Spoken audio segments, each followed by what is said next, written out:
માનનીય પ્રધાનમંત્રી શ્રી સોમનાથ ખાતે પધારવાના છે. સોમનાથ સ્વાભિમાન પર્વ અંતર્ગત વડાપ્રધાન નરેન્દ્ર મોદી સાહેબ અહીં આવશે. સોમનાથ મંદિરમાં પૂજા અર્ચન કરવાના છે. ત્યારબાદ એક રોડ શો થવાનો છે. રોડ શોમાં ગુજરાત પોલીસના 108 તાલીમબદ્ધ અશ્વોનું શક્તિ પ્રદર્શન થવાનું છે, જેને આપણે શૌર્ય યાત્રા એવું નામ આપ્યું છે. એના બાદ પછી જે રાત્રે બધા જે પ્રોગ્રામ છે એમાં સાહેબ રહેવાના છે અને રાત્રે ભવ્યાતિ ભવ્ય ડ્રોન શોનું પણ એક આયોજન કરેલું છે, એને પણ માનનીય પ્રધાનમંત્રી શ્રી નિહાળવાના છે. ત્યારબાદ 11 તારીખના સવારના કાર્યક્રમ છે, જેમાં આપણા સોમનાથ ખાતેના વેરાવળ સર્કલથી કરી અને વેરાવળના સંઘ સર્કલથી કરી આપણે હમીરજી સર્કલ સુધી એક ભવ્યાતિ ભવ્ય રોડ શોનું આયોજન થનારું છે. આમાં પણ સર ભાગ લેવાના છે.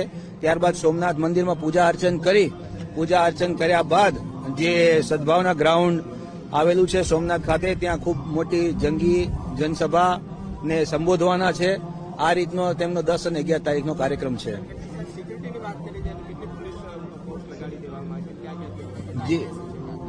જે આઈપીએસ અધિકારીઓ જે સાહેબની સુરક્ષા માટે આવેલા છે અને 3 દિવસનો જે 72 કલાકનો અખંડ ઓમકાર નાદ ચાલી રહ્યો છે, એટલે આપણે રાઉન્ડ ધ ક્લોક બંદોબસ્ત રાખેલો છે.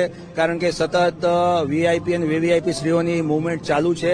સતત નાના બાળકો જે ઓમકાર નાદ કરી રહ્યા છે એમને પ્રોત્સાહિત કરવા માટે અને જે અત્યારે જે એક વાઇબ્રન્ટ વાતાવરણ, ધાર્મિક ઉલ્લાસમય વાતાવરણ એક સર્જાયું છે, એનો લાહવો લેવા માટે તમામ શ્રદ્ધાજનો પણ અને સોમનાથ દાદાના ભક્તો પણ ખૂબ મોટી સંખ્યામાં આવી રહ્યા છે.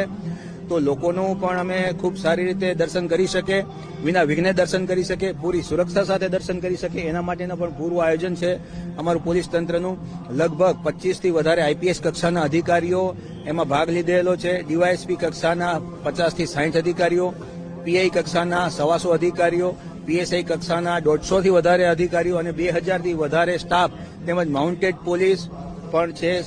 આપણે સમુદ્ર કિનારો છે, તો અમે સમુદ્ર કિનારે પણ સમુદ્રની અંદર પણ આપણી જે મરીન પોલીસ છે, કોસ્ટગાર્ડ છે, નેવી છે, એ બધા પણ સુરક્ષા રાખી રહ્યા છે.